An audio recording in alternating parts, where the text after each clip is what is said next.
All right, everyone, let's get straight into this because what unfolded today is astonishing. I'm in my home office, coffee beside me, reviewing notes from a conversation that took place earlier this morning, Tuesday, February 10th, 2026, and I'm still processing it. The disappearance of Nancy Guthrie has now reached day 10. Since the missed ransom deadline yesterday, there have been no new public leads, and the tension across the country is palpable. Search teams continue combing the rugged Catalina foothills. Tips keep flooding in. Meanwhile, Savannah Guthrie has remained silent since her last recorded plea, fueling even more speculation. But today something changed, and it came from Drew Barrymore. Drew, who turns 51 next week, the ever-candid free spirit who has endured the highs and lows of Hollywood and rebuilt herself in the public eye, opened up in a way I've never witnessed before. Not on her daytime show. Not in a magazine feature. Not on social media, where she's usually transparent about her life. Instead, she spoke candidly inside a private group chat shared among 5 women. All of us connected through industry events, panels, and award show after parties where both she and Savannah have crossed paths. It was meant to be a simple check-in. A how are you holding up moment amid the chaos of this case. Instead, Drew transformed it into something far deeper. She began speaking, truly speaking, about Savannah and Nancy in a way that reframed everything. Afterward, one woman messaged me privately, "Did that just happen? Did Drew really drop that?" Yes, she did. And if you've been following this case as closely as I have, hoping for Nancy's safe return, what she shared matters. This wasn't gossip. It was insight. Raw and personal. That explains Savannah's almost unsettling composure through this nightmare. Drew described a mother-daughter dynamic built on immense love, but threaded with silent expectations. And it connects directly to why this disappearance feels like it's breaking Savannah internally, while she appears externally unshaken. The call began at 10:15 a.m. Pacific time. Drew was in Los Angeles, fresh from the school drop-off, hair pulled into a messy bun, no makeup, radiating her familiar warmth and laughter. We were venting about the case. How heartbreaking the videos were, how suffocating the silence felt after the ransom deadline passed. Then Drew's tone shifted. "Guys," she said softly, her usual bubbly cadence fading. "There's something about Savannah and her mom that explains why she's acting the way she is right now." We all leaned in. Drew continued by comparing Savannah's upbringing to her own well-documented history. "You know how I've talked about my mom's stuff? The chaos, the independence too young, the therapy to unpack it? Savannah's situation is the opposite. It's ironclad. After her husband died, Nancy locked everything down. Structure. Standards. This belief that love means making your kids tougher than the world. And Savannah, as the oldest, absorbed the full force of that. She emphasized that Nancy loved her daughter deeply, adored her, even.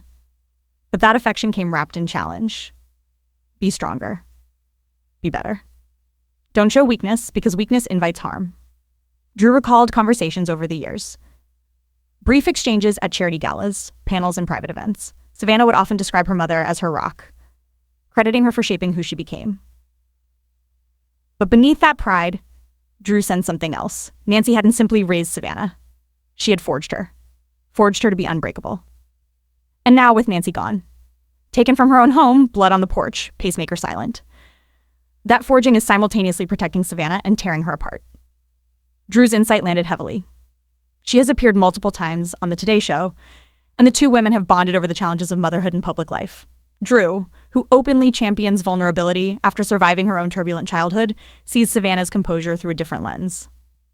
The secret, Drew explained, isn't some dark scandal. It's simpler and sadder. Nancy's love was tied to resilience. Not grades or fame, but strength. Cry in private if you have to. In public, you're the rock. She shared an example from Savannah's early career. Nervous before a major network opportunity, Savannah had called her mother. Nancy's response, "Nerves are for people who aren't prepared. Are you prepared?" When Savannah answered yes, Nancy told her to go do it perfectly. Not reassurance, a challenge. That, Drew said, was the pattern. Love intertwined with proving you were tough enough to deserve it. Then she connected it to the disappearance timeline. Day 1, the house is discovered empty, blood evidence confirmed. No public statement from Savannah.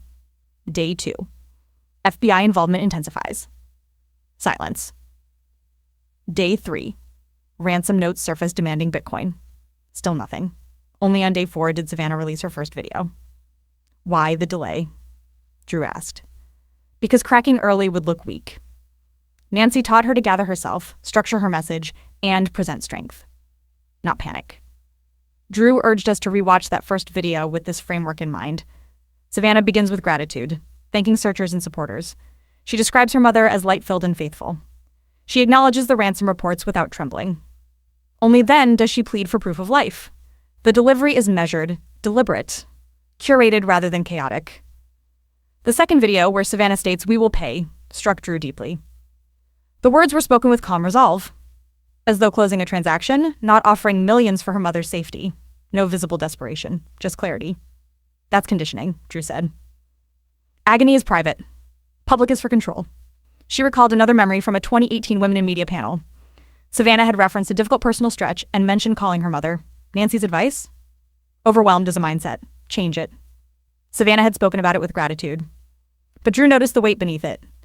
Right now, Drew believes that same internal pressure is driving Savannah's response. The disappearance isn't just a crime, it feels like a test. A test of whether Savannah can embody the unbreakable standard Nancy instilled.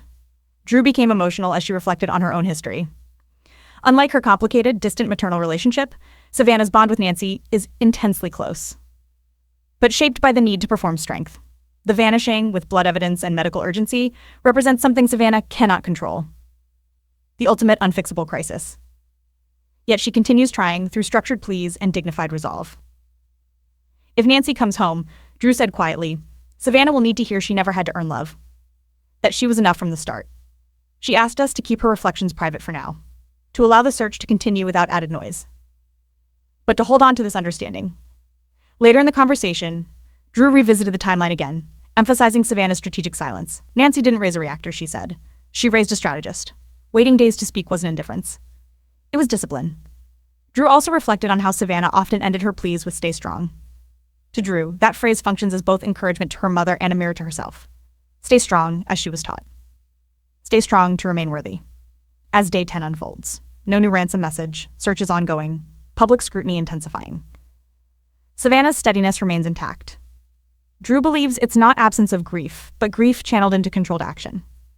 Because action, in Nancy's philosophy, earned approval. Drew shared additional memories, a 2019 lunch where Savannah joked about conquering overwhelm after calling her mom, a 2021 panel where advice again centered on action over emotion, a 2022 gala where postpartum struggles were reframed as character building. In each instance, Nancy's message was consistent, push through.